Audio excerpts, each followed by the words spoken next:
नारायणाय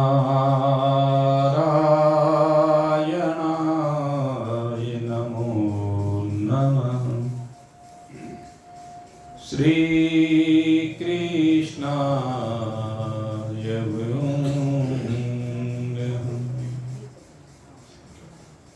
नारायणाय नमोस्तुते। तोभ्यं नमस्तुभ्यं नमस्तुभ्यं नमस्तुभ्यं। उपस्थित परम सौभाग्यशाली भगवत रस रसिक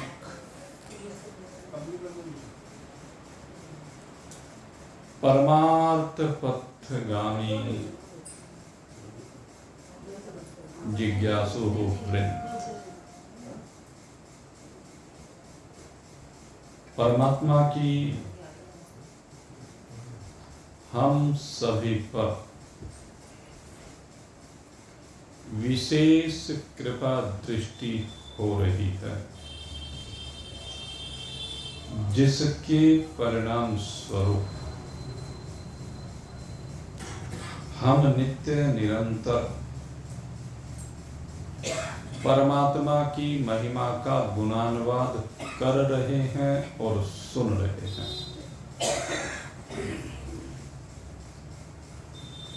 और इस परमात्मा की महिमा का गुणानुवाद करते हुए श्रीमद् भगवद गीता के इस चतुर्थ अध्याय में भगवान श्री कृष्ण ने अनेक यज्ञों के ऊपर चर्चा की है और कितने ही दिनों से इस 33वें मंत्र के ऊपर हम लोग चिंतन कर रहे हैं, जिसमें भगवान बताते हैं श्रेयान द्रव्यमया यज्ञ, ज्ञान यज्ञ है परं तप, सर्वं कर्माखिलं पार्थ ज्ञाने परिसमाप्यते। भगवान कहते हैं कि जो यज्ञ आप कर रहे हैं विभिन्न द्रव्यों के माध्यम से, द्रव्य में यज्ञ कौन से कहलाते हैं? जो द्रव्य के माध्यम से किए जाते हैं, जिनमें किसी लौकिक वस्तु का प्रयोग होता है। चाहे आप दूध से यज्ञ कर रहे हैं, घृत से यज्ञ कर रहे हैं, मधुर रसों से यज्ञ कर रहे हैं, अन्न से, तिल से, जौ से, चावल से, गेहूं से, या सुगंधित द्रव्यों चंदन से, कपूर से, धूप से, दीप से, या अन्य प्रकार से, वस्त्रों से, जल से, औषधियों से, कहते हैं अनेकानेक प्रकार से जो भी यज्ञ आप कर रहे हैं, वो यज्ञ सबके सब द्रव्यमय यज्ञ कहलाते हैं। लेकिन कहते हैं कि जितने भी प्रकार के द्रव्यमय यज्ञ आप कर रहे हैं, अग्निहोत्र के माध्यम से कर रहे हों, विभिन्न अवसरों पर ब्राह्मण देवता को भोजन कराकर करा रहे हों, विभिन्न प्रकार से विभिन्न स्थलों पर विभिन्न पात्रों को दान देकर कर रहे हो, या अन्य कोई भी शुभ कार्य करके आप जो भी कर रहे हो, ये सब द्रव्यमय यज्ञ कहलाते हैं। और कहते हैं ये सब ना करके, पहली बात तो ये है वे कर रहे हैं। अब दूसरी बात भगवान ये कह रहे हैं कि ये सब ना करके आप आत्म संयम कर रहे हैं। आगे छठे अध्याय में इसके ऊपर विशेष बल दिया जाएगा, आत्म संयम योग के ऊपर।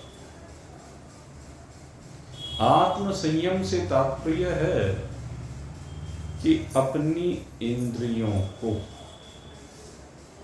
विषयों की ओर दौड़ने से रोक रहे हो, इसको कहते हैं आत्म संयम। ये जो हमारी इंद्रियां, हमारा अंतःकरण, या कह लीजिए इनको माध्यम बना करके विषयों का भोग करने वाला जीव, ये जब इन इंद्रियों से विषयों का भोग न करने की अभिलाषा करे, और जो अब तक भोगवादी प्रकृति रही है, इन इंद्रियों के माध्यम से जब जब भी जो भी भोग भोगे गए हैं, कहते हैं अब उनकी सीमा से बाहर निकलना चाहता है। आगे आ जाओ आप। उन सब की सीमा से बाहर निकल करके आप अब जो यज्ञ करना चाह रहे हैं, वो यज्ञ कौन सा है? आत्म संयम योग, इसको कहते हैं। संयमित जीवन को जिए, विषय वासनाओं की सीमा से बाहर निकले, विषयों की तरफ जाकर के देखे नहीं, आंख भी उठाए नहीं उनकी ओर। ये जो प्रयास है, ये आत्म संयम योग कहलाता है। दूसरी बात कही शास्त्राध्ययन। जो व्यक्ति इन द्रव्यमय यज्ञों की सीमा से बाहर निकल करके अब शास्त्रों का अध्ययन कर रहा है, आज जो ये बात भगवान बता रहे हैं ना, ये जीवन में उतारने के लिए बता रहे हैं। बहुत लोग हैं जो केवल द्रव्य में यज्ञ में फंसे पड़े हैं, और उसी के कारण से उनका मन स्थिर नहीं हो पाता, संसार की तरफ आकर्षित होता रहता है, संसार को पकड़ने की बीमारी लगी रहती है उन लोगों को। ये बीमारी है, संसार को पकड़ना, जकड़ना, लेकिन उसको पकड़ने जकड़ने के चक्कर में अपने आप जकड़े जाते हैं।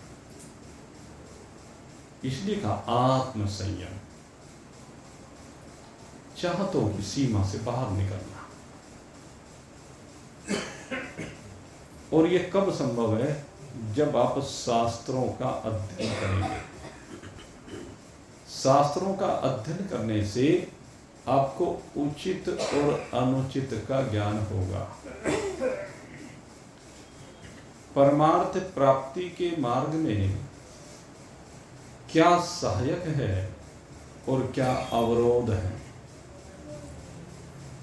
कौन कौन सी चीजें बाधा बनी हुई हैं, वह सब शास्त्र के अध्ययन से हमें मालूम होता है।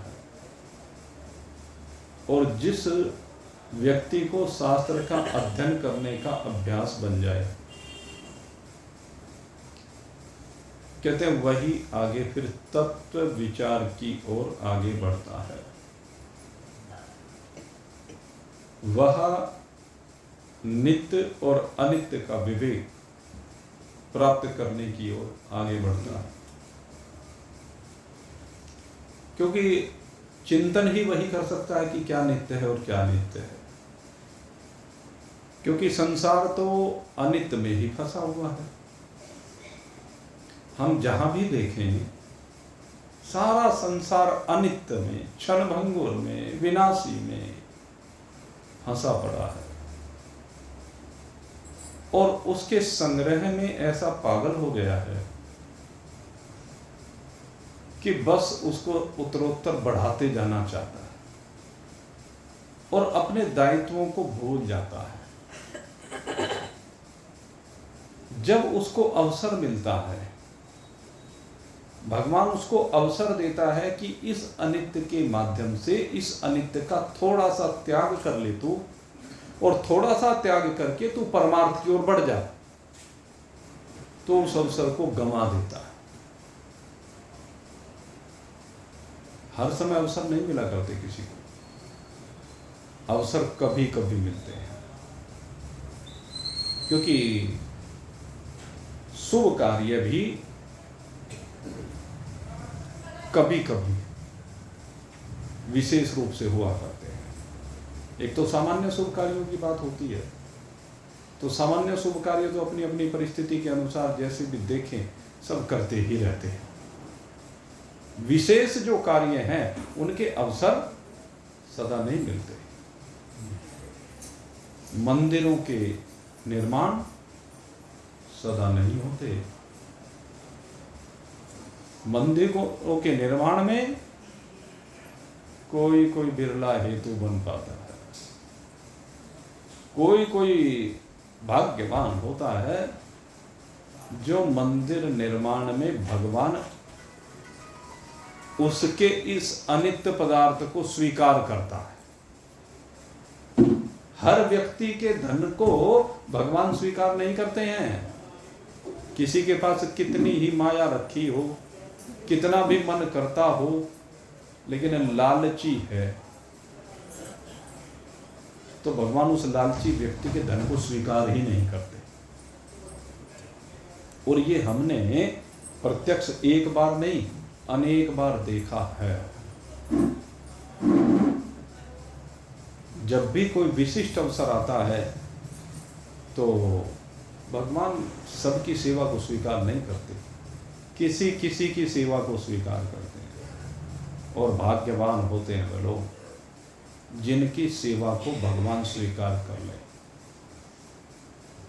और स्वीकार उसी की करते हैं जिसका भाव हो, जो इनसे बंधा पड़ा है इन अनित्य पदार्थों से, अनित्य के संग्रह मात्र में लगा हुआ है, उसका छोड़ने का मन ही नहीं करता। और जब छोड़ने का मन नहीं करता तो भगवान स्वीकार क्या करेंगे? सीधी सी बात है। बढ़ चढ़ करके जो आगे बढ़ता है भगवान उसी को स्वीकार करते हैं। हर कार्य में ये देखने की बात है। यही भगवान यहाँ समझा रहे हैं कि नित्य और अनित्य ये दो चीजें हैं। इस अनित्य में क्यों जकड़ा पड़ा है? इस अनित्य को छोड़ क्यों नहीं रहा है? जब तू नित्य को पाना चाहता और अनित्य को छोड़ना नहीं चाहता तो तू क्या कहे, ढकोसला कर रहा है, नाटक कर रहा है। सोच के देख, अपने अंदर झांक करके देख। ये है भगवान कहते हैं कि जो इन शुभ कर्मों का अनुष्ठान न करके ये विवेक प्राप्त करता है, आत्म संयम करता है, शास्त्राध्ययन करता है और तत्व विचार करता है, ये नहीं समझना चाहिए कि उसने शुभ कर्मों का परित्याग कर दिया है। वो शुभ कर्म का परित्यागी नहीं है, बल्कि समझना चाहिए कि वो अब उन शुभ कर्मों वालों की सीमा से बहुत ऊपर उठ गया। क्योंकि अब वो जो त्याग करना चाह रहा है वो थोड़ा सा त्याग नहीं, वो तो सब कुछ का त्याग करना चाह रहा है। उसका हृदय अब आकुल व्याकुल है, उसका हृदय अब धधक रहा है। वो विषय वासनाओं की जो ज्वाला प्रज्वलित हुई थी, अब उसे शांत करने के लिए उसका हृदय, उसकी प्यास बुझाने के लिए उसका हृदय, वो ठंडक पाने के लिए अब तड़प रहा है। दग्ध हृदय की प्यास को बुझाना चाहता है, दग्ध हृदय को शांत करना चाहता है। और वो आत्म संयम से होगा, वो तत्व विचार से होगा, वो शास्त्र अनुसंधान से होगा, और वह निज अनुसंधान से होगा। जब तक निज अनुसंधान नहीं होगा तब तक कभी नहीं हो सकता। इसलिए भगवान कहते हैं कि ये नहीं समझना चाहिए कि उसने शुभ कर्मों का त्याग कर दिया, बल्कि समझना चाहिए कि वो तो उनसे बहुत ऊपर के श्रेष्ठ कर्मों में लगा हुआ है, बहुत ऊपर की स्थिति में है। क्योंकि ये जो द्रव्य में यज्ञ है, इस द्रव्य में यज्ञ में तो ममता भी है, आसक्ति भी है, फल की इच्छा भी है। जो द्रव्य के द्वारा यज्ञ किए जा रहे हैं, इनमें ममता, आसक्ति और फल इच्छा ही जुड़ी पड़ी है। कोई भी शुभ कार्य करता है तो उसके पीछे भावना होती है कि इसको करने से मेरे परिवार का भला होगा, मेरा भला होगा, व्यापार का भला होगा, ये भावना जुड़ी होती है। लेकिन जब आत्म संयम योग में वो विराजमान हो जाता है, तत्व विचार करने लगता है, तब वह भले और बुरे की सीमा से बाहर हो जाता है। जो भले और बुरे की सीमा से बाहर हो जाए वही मुक्त होता है। इसलिए भगवान कह रहे हैं, इस द्रव्य में यज्ञ की अपेक्षा सर्वस्व त्याग पूर्वक अपनी मुक्ति के लिए अपने स्वरूप का विचार करना, ये ज्ञान यज्ञ है। ये यज्ञ सबसे श्रेष्ठ है। श्रेयान द्रव्य में यज्ञात ज्ञान यज्ञ है परम तपः। इस द्रव्य में यज्ञ से ये ज्ञान यज्ञ इस प्रकार से श्रेष्ठ है, क्योंकि मनुष्य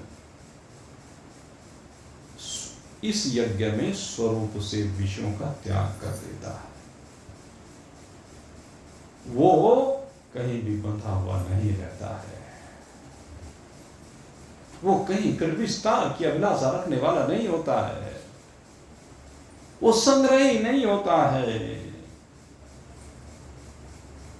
सर्वं कर्माखिलम पार्थ, हे पार्थ, जितने भी कर्म हैं ये द्रव्य में यज्ञ कर्म ही है, ये सकाम कर्म से यहाँ तात्पर्य है। कहते आखिर में चाहे कितने भी प्रकार के कर्म कर ले, सकाम कर ले या निष्काम कर ले, और यहाँ पर सगुण उपासना कर ले चाहे निर्गुण उपासना कर ले, उन दोनों का भी इसी में समावेश है। यहाँ पर इन दोनों का भी कहा गया है, साथ साथ इन दोनों के बारे में भी यही भाव है।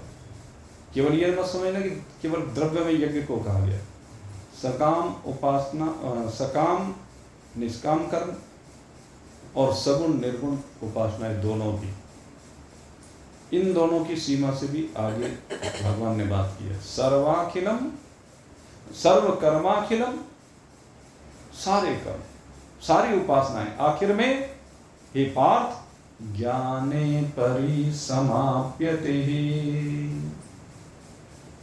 कहाँ समाप्त हो जाती हैं, कहाँ विलय को प्राप्त हो जाती हैं? कहते सब ज्ञान में हो जाते हैं। कहते जो भी कुछ आप सोच रहे हैं, कर्म योग, उपासना योग, कहते यथार्थ ज्ञान जब हो जाता है ना, तो इन कर्मों के द्वारा जो प्राप्त करने योग्य है वो तो स्वतः ही प्राप्त हो जाता है। और इनके द्वारा प्राप्त होने योग्य क्या? निष्काम कर्म योग से और निर्गुण सगुण उपासना दोनों से क्या प्राप्त होता है? कहते अंतःकरण की पवित्रता, अंतःकरण का भटकाव, अंतःकरण का विक्षेप। कहते हैं ज्ञान योग से बढ़ने वाले की ये सब चीजें समाप्त हो जाती हैं, ज्ञान में लय को प्राप्त हो जाती है। जैसे आपको बताया था, एक नदिया एक नारे कहा,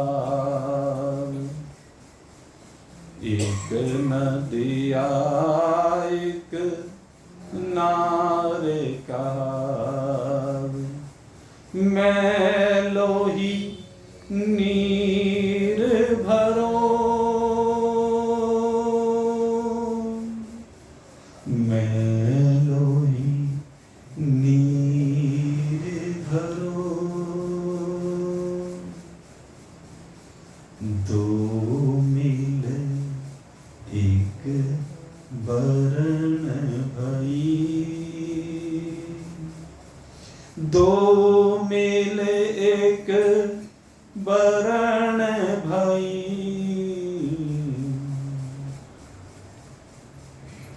सुरसरी नाम परो, सुरसरी नाम परो।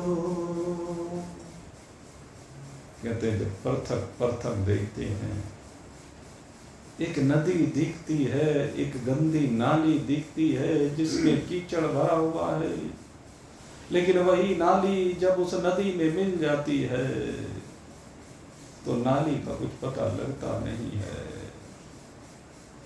वो नाली नदी में लय को प्राप्त हो जाती है, गंगा जी में लय को प्राप्त हो जाती है, और वो नाली, उस नाली का कीचड़ वो भी गंगा जल कहलाने लगता है, गंगा कहलाने लगता है। शौचालय का निकला हुआ जल, मलमूत्र भरा हुआ जल गंगा जी में जब जाता है तो वो भी गंगा बन जाता है। ऐसे ये सारे कर्म, ये सारी उपासनाएं जब अपने स्वरूप में जाकर के मिल जाती है तो ये सब ज्ञान ही हो जाता है। ये सब ज्ञान योग में लय है, सबका ज्ञान में लय है। सर्व कर्माखिलम पार्थ ज्ञाने परिसमाप्यते। आखिर में सबको जाके वही मिलना है। सब नदियां आखिर में जाकर के कहां मिलेंगी? समंदर में मिलेंगी। तो ज्ञान समंदर है। छोटे छोटे नदियां, छोटे छोटे झरने, छोटे छोटे स्रोत, ये कर्म और उपासना है, और आखिर में सब जाकर के समंदर में लय को प्राप्त हो जाने हैं। लेकिन यात्रा बड़ी लंबी होती है। सागर होने की यात्रा बड़ी लंबी है। न जाने रास्ते में कितने मोड़ आते हैं, कितने अटकाव भटकाव आते हैं, लेकिन जिसका मनोबल पूरा दृढ़ होता, जिसकी इच्छा शक्ति मजबूत होती है, वो तो समंदर हो ही जाता है।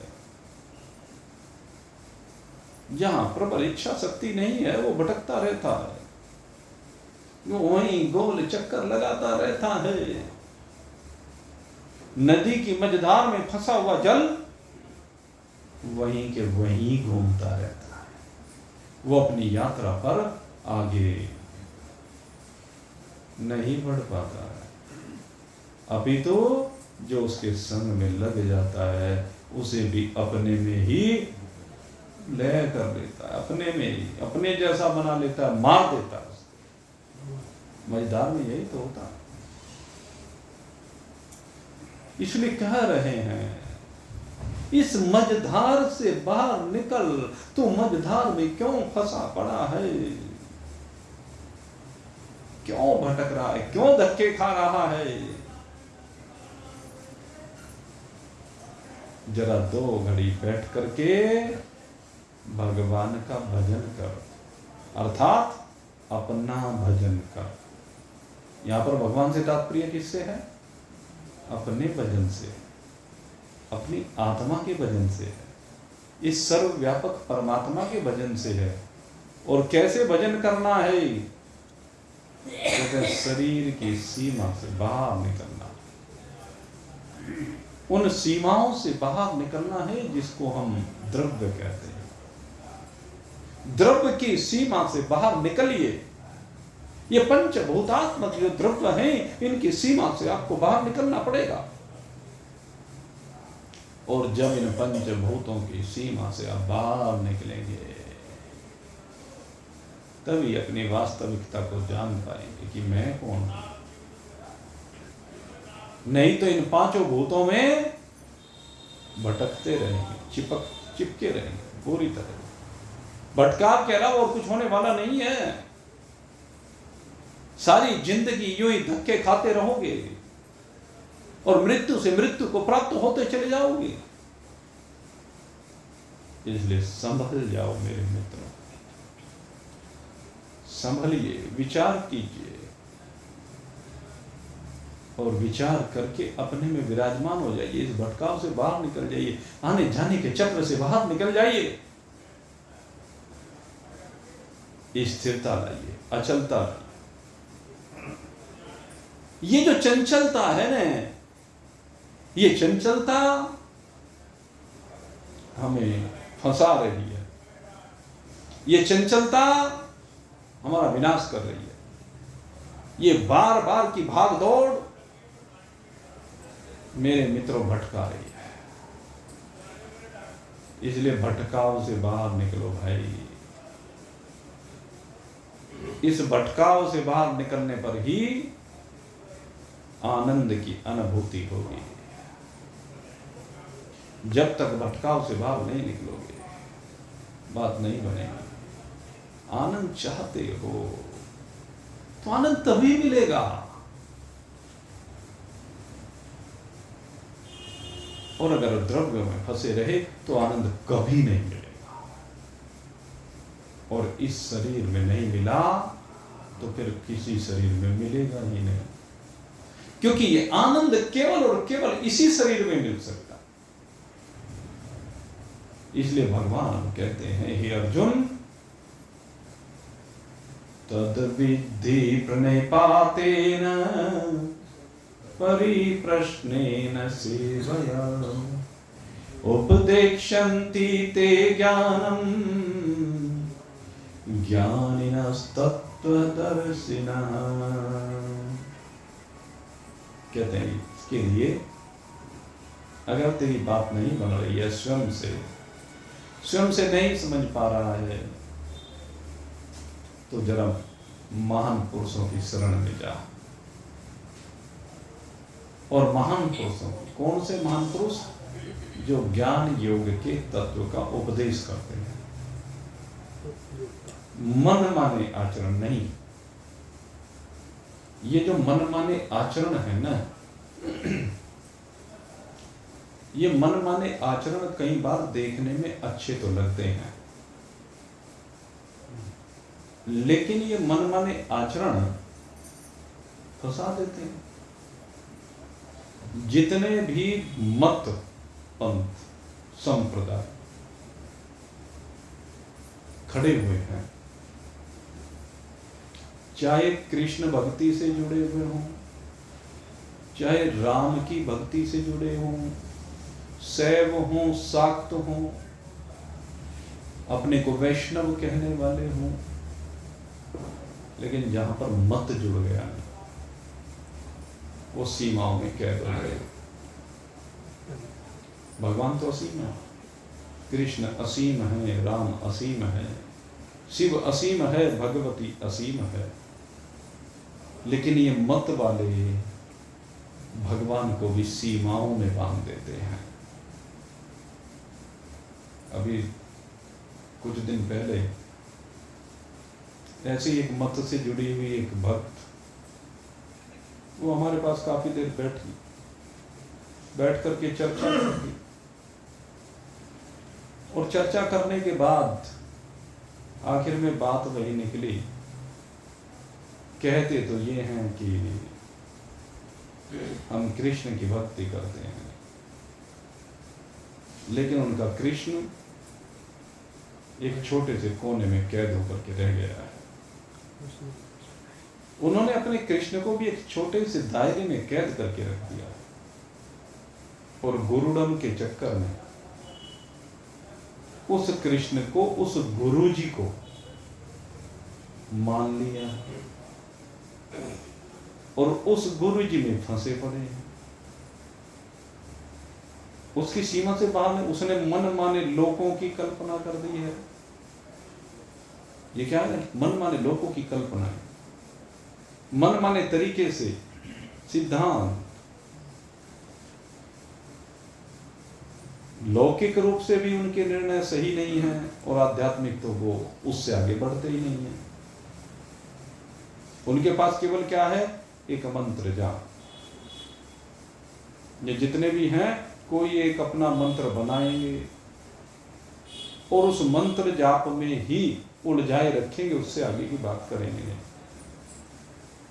अरे मंत्र तो तुमने पढ़ लिया, मंत्र के दृष्टा कब बनोगे?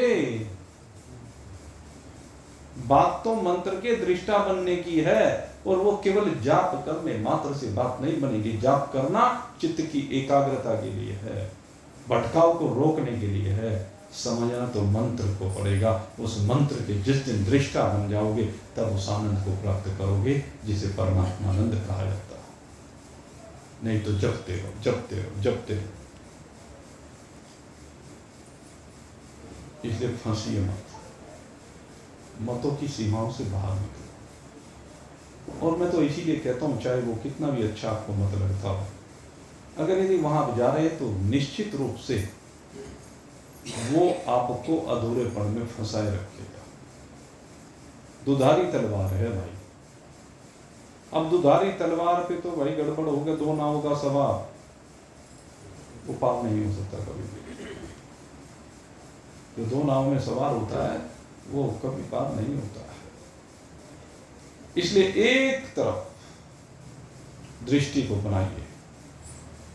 अरे जो मत के बनाने वाले हैं उन्होंने जो कुछ भी अच्छा लिया है वो सनातन धर्म से आगे कहां से लिया है? मुझे कोई बता दीजिए तरीका।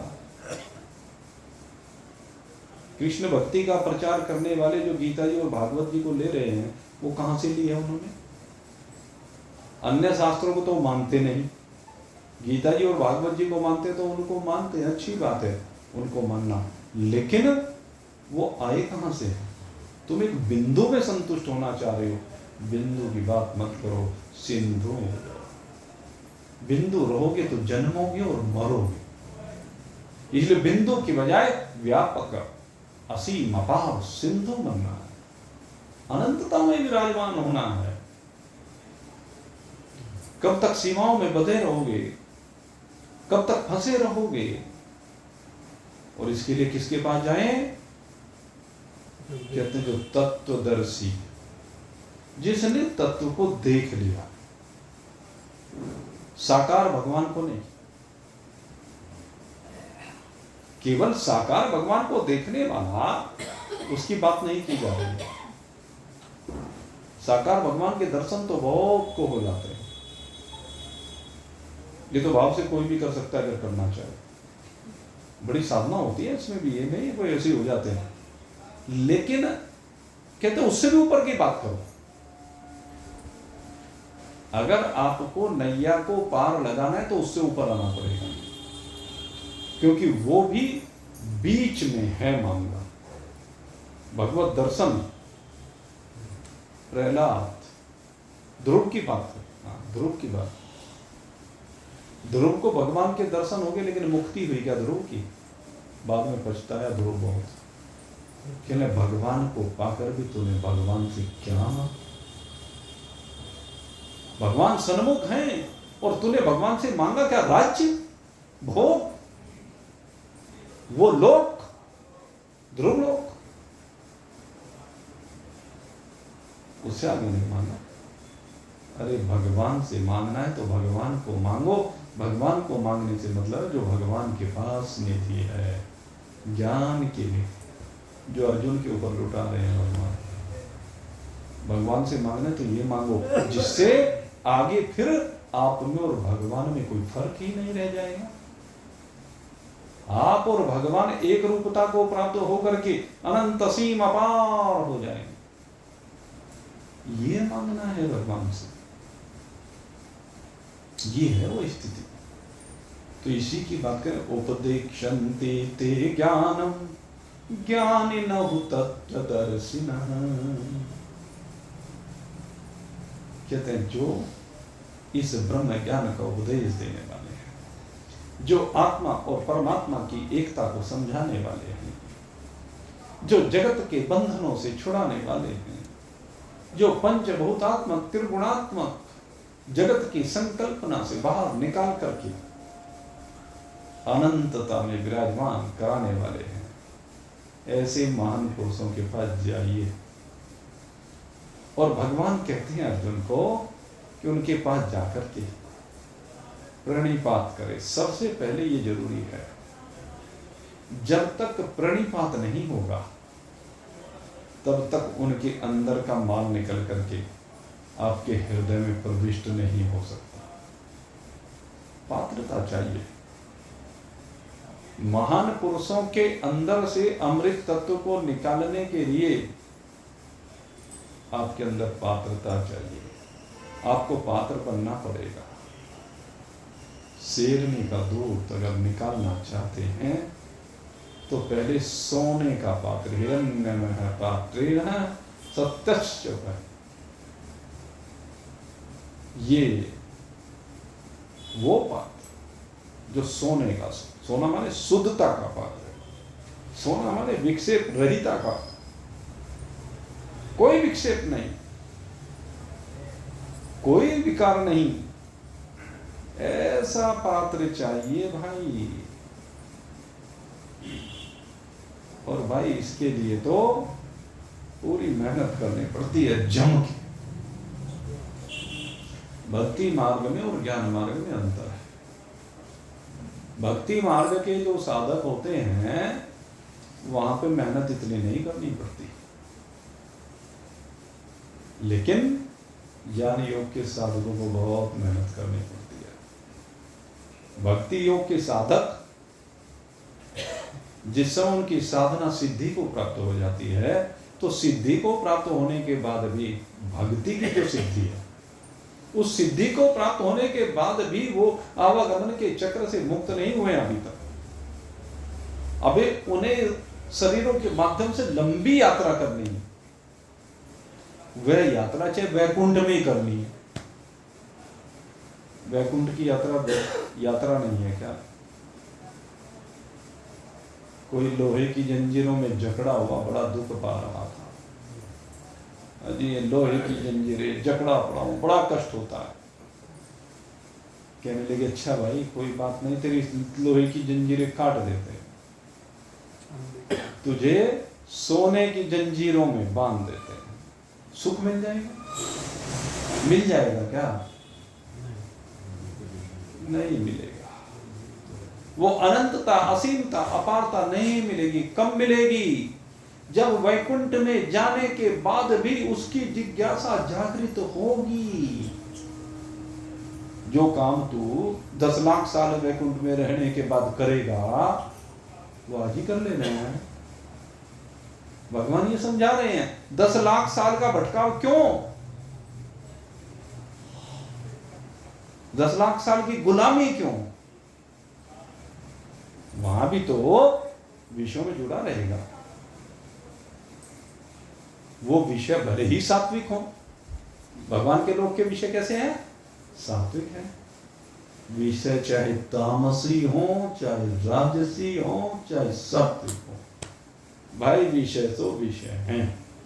जैसे कहा ना, लोहे की बेड़ी हो या सोने की बेड़ी हो, बेड़ी तो बेड़ी है। इसलिए इस भटकाव से मेरे मित्रों बाहर निकलो। भगवान को कहो तू यहीं आ जा, ऐसी भक्ति करो, ऐसी भक्ति करो कि जिससे भगवान प्रसन्न होकर तुम्हारे पास यहीं आ जाए, इसी शरीर में। और जब वो आ जाए ना, तब उससे उपदेश संति तेरी ज्ञान तत्वदर्शी ना। सबसे बड़ा तत्वदर्शी तो नारायण ही है, उससे बड़ा तत्वदर्शी तो कोई है नहीं। उसे कहिए उपदेश दीजिए, अर्जुन की भांति, यदु की भांति कहिए, उपदेश दीजिए, मैं आपकी शरण में हूं। भगवान के दर्शन, भगवान की शरणागति को प्राप्त करने के लिए हो। भगवान से कहें कि तू मुझे स्वीकार कर किस लिए? मेरा हाथ पकड़ करके वैकुंठ में ले जाने के लिए नहीं, इसलिए वैकुंठ भी नहीं चाहिए, मुझे वैकुंठ भी नहीं चाहिए। वैकुंठ की भी अभिलाषा बाहर निकाल दो। साकेत, गोलोक इत्यादि, शिवलोक, मणिलोक, इनकी अभिलाषा को भी हटा दीजिए। साष्टी नाम की जो मुक्ति है, क्या है अच्छा उसमें? सबसे बड़ी मुक्ति ये मानी जाती है साष्टी नाम की मुक्ति। इसमें क्या है कि जो भोग भगवान भोग रहे हैं वैकुंठ में, वही भोग वो भोगता है, इससे आगे तो कुछ नहीं है। भक्ति में सबसे उत्तम स्थिति साष्टी।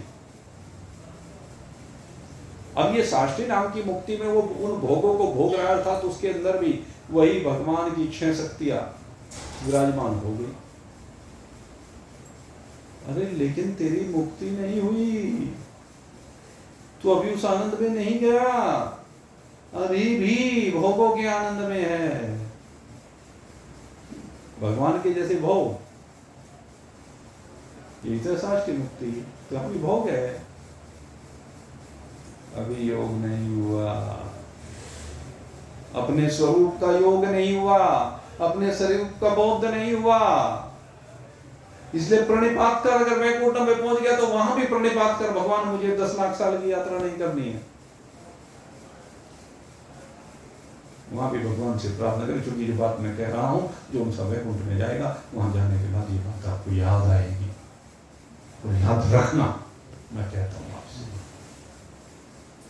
जिसको गति मिलेगी तो इस बात को याद रखना मेरी,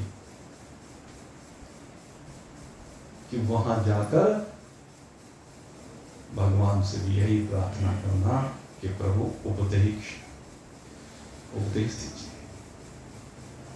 मैं 10 लाख साल और यात्रा करने की सामर्थ्य नहीं है, शरीर थक गया है, नया शरीर भले दे दिया हो, क्या करें, यात्रा करके क्या करूंगा? मैं यात्रा नहीं करना चाहता, मैं और दौड़ भाग नहीं करना चाहता। अब तो वो ज्ञान दीजिए जिसको प्राप्त करने के बाद बस अनंतता, असीमता, पारता हो जाए, जो ज्ञान आपने अर्जुन को दिया। लेकिन अर्जुन अभी समझ नहीं पाया, इसलिए कहा कि तू ज्ञानी महान पुरुषों के पास जा, उनके चरणों में प्रणिपात का, प्रणिपात का होना नितांत आवश्यक है। प्रणिपात माने झुकना, प्रणिपात माने समर्पण करना, प्रणिपात माने जब हृदय में असीम जिज्ञासा, तो उस समय उस जिज्ञासा की पूर्ति करने के लिए जो समर्पण किया जाता है, उसको प्रणिपात कहते हैं। तो झुकिए, समर्पित होइए, तराफन, और फिर सेवा, कहते उनको सेवा कीजिए। महान पुरुषों की सबसे बड़ी सेवा क्या है? कहते उनके पास जब भी रहें तो श्रद्धा और भक्ति पूर्वक रहें। जितना भी समय उनका सानिध्य मिल रहा है तो श्रद्धा और भक्ति होनी चाहिए, कोट कोट कर। महान पुरुषों के पास जाकर के इधर उधर ताका झांकी नहीं करनी चाहिए, इधर उधर दृष्टि नहीं उठानी चाहिए, इधर उधर की बात नहीं करनी चाहिए। कई बार आपको लगता होगा, जब मैं देखता हूं कई बार भजन यहाँ पर चल रहे होते हैं, और जिस समय भजन चल रहे होते हैं उस समय भी आप लोग में से कुछ कभी कभी कभी कोई कभी कोई कभी कोई आपस में बातें करने लगते हैं। ये क्या है? अरे आप अपना इतना कीमती समय निकाल करके आए हो, या बात करने के लिए नहीं आए हो, यहां तो कल्याण के लिए आए हो, यहां भव से पार होने के लिए आए हो। आपको बात ही कर रही है किसी विषय के ऊपर, तो सत्संग के बाद कर लीजिए, आवश्यक हो तो, नहीं तो क्या जरूरत है। यहां बैठकर भी आप संसार की चर्चा करें, भजन तो सुन नहीं रहे, भजन के भावों को समझिए। उन भजनों को सुनिए। ये जो भजन होता है प्रारंभ में, ये भजन आपके चित्त को संसार से बाहर निकाल करके सत्संग बैठाने के लिए होता है। ये है इसकी विशेषता। और ये जब भजन सुन रहे तो वो भी सेवा है। भजन को सुनना भी सेवा है। अन्यथा कहा कि महान पुरुषों के पास बैठे, उनके पास जितने समय के लिए भी आपका निवास हो, उनके सानिध्य में जितने समय भी आप रहें, उनकी आज्ञा का पालन करें। सबसे बड़ी बात यह कि महान पुरुष जो जैसा चाहते हैं, इस बात को एक बार आपको पहले भी कहा था, महान पुरुष आपसे जो काम जिस प्रकार से चाह रहे हैं, आप उस प्रकार से कीजिए। उसमें अपना दिमाग मत लगाइए। जब आप उसमें अपना दिमाग लगाते हैं तो महान पुरुषों की आज्ञा का उल्लंघन है, और उससे आप बिना बात में चाहते हुए न चाहते हुए भी पाप के भागी बन जाते हैं। इसलिए महान पुरुषों की जो आज्ञा है यथावत उसका पालन होना चाहिए। ये सबसे बड़ी बात यहाँ पर भी, उनकी आज्ञा का पालन करना और उनके मन के भावों को समझकर ऐसे कार्य करना जिससे उन्हें सुख पहुंचता हो। वो कार्य न किए जाएं जिससे कुछ क्षण के लिए उनका मन व्यथित हो, संकल्पित हो। महान पुरुषों के मन में संसार संबंधी संकल्प उत्पन्न हो, ऐसा कोई कार्य नहीं होना चाहिए। हमेशा जो उन्होंने कहा वही करना, ये सबसे बड़ी सेवा होती है। वो जो समझा रहे हैं उसे जीवन में उतारना, ये सबसे बड़ी सेवा है। किसी ने आकर के चरण दबा लिए, किसी ने उनके भोजन के लिए कुछ ला करके रख दिया, किसी ने उनको वस्त्र पहना दिए, या आवश्यकता की कोई और सामग्री ला करके दे दी, ये तो सामान्य चीजें हैं।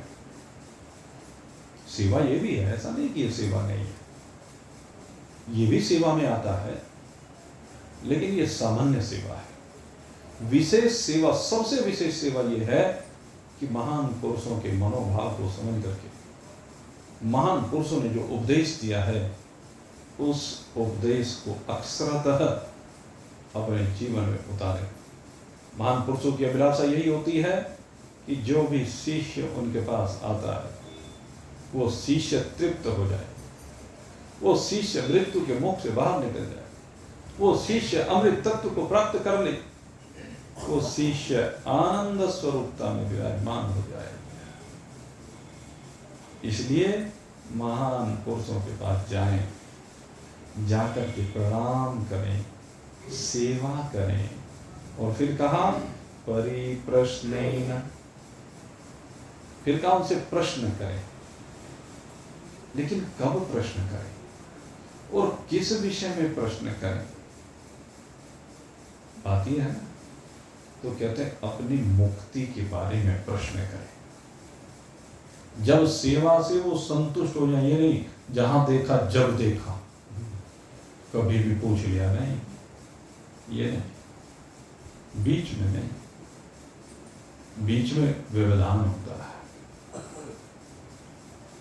अरे अपने मनोभावों को संभाल कर रखिए, और अवसर आने पर पहले उनके ऊपर अपने आप मंथन कीजिए, और मंथन करने के बाद फिर उन प्रश्नों को रखिए सहजता के साथ, अभिमान पूर्वक नहीं, उद्दंडता के साथ नहीं, परीक्षा की बुद्धि से नहीं, कपट भाव से नहीं।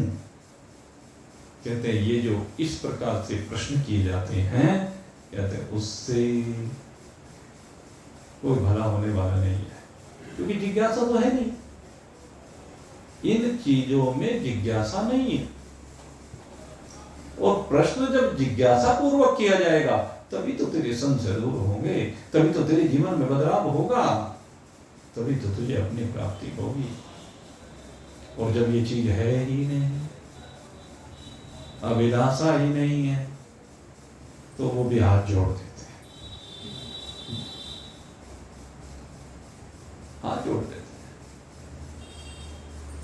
शिष्य ऐसा होना चाहिए जैसे बालक, जैसे बछड़ा होता है, गाय का जो बछड़ा होता है, जैसे गाय के पास आता है तो गाय समझ जाती है, उसके अंदर वात्सल्य भाव प्रकट हो जाता है। ऐसे ही जो शिष्य गुरु के पास आता है, वो उसे अपने बछड़े की तरह से समझता है। शिष्य बछड़ा है, गुरु गाय है, और फिर गुरु रूपी गाय के थनों से जिस प्रकार से दुग्ध का वो पान करता है, वो दिया है ना, वो आता है कि भगवान श्री कृष्ण कौन है? ग्वाले, दुग्धा गोपाल नंदन, गाय को दोहने वाले ग्वाल है। और ये उपनिषद रूपी, ये गीता रूपी गाय उपनिषद रूपी है, उसको भगवान श्री कृष्ण ने दोहा है। और वत्सो पार्थ, कौन है? कहते पार्थ वत्स है, बछड़ा है। और उस गाय को दो करके भगवान ने उसको पिला दिया वो अमृत, उपनिषदों का अमृत पिला दिया गीता के रूप में। ऐसे महान पुरुष कौन से उपनिषद को दूर करके, क्योंकि कोई भी धुएं निकलेगा वही अमृत निकलेगा, भले ही वो किसी भी गाय से किसी भी रूप में निकाला गया हो, उनके द्वारा किसी भी समय निकाला गया, लेकिन किसको पिलाएंगे? कहते हैं जो वत्स बन करके आएगा। और वत्स बन करके जैसे बालक अपनी माँ के प्रति पूर्ण श्रद्धावान निष्ठावान होता है कि मेरी माँ ही मेरा पालन कर सकती है, यही मेरी रक्षक है, ऐसे शिष्य को होना चाहिए। और जब ऐसा शिष्य होता है तो उसको फिर वो अमृत पिलाते हैं महान पुरुष। यज्ञात्वा न पुनरमोह मेवं यास्यसि पांडव। कितनी सुंदर बात है ये। कहते हैं जब ये इस दुग्ध का पान कर लेता है तो फिर मोह को प्राप्त नहीं होता है। ये न भूतान शेषेण दृश्यशात्मन्यथो मही। पहले सब भूतों को निशेष भाव से अपने में अवलोकित करता है और फिर मुझ सच्चिदानंद घन परमात्मा में वो अवलोकित करता है। कैसे करता है, इस बात की चर्चा अब आपके सामने कल की जाएगी, क्योंकि भाई समय वो तो बहती था है भाई, समय निकल जाता है, धारा बह रही है। तो आप सबके लिए बहुत बहुत शुभकामना करते हुए और प्रार्थना करते हुए विशेष रूप से अपने गुरुदेव से कि हे प्रभु, आपने जो कृपा करके अमृत पान कराया है, वो अमृत पान आप ही के द्वारा प्रदत्त वो अमृत का पान सब करें और सब इस अमृत का पान करके अमर हो जाए। इन्हीं स्वभावों के साथ यहीं पर अब आज के सत्संग को विश्राम दे रहे हैं। बोलिए सच्चिदानंद भगवान की जय।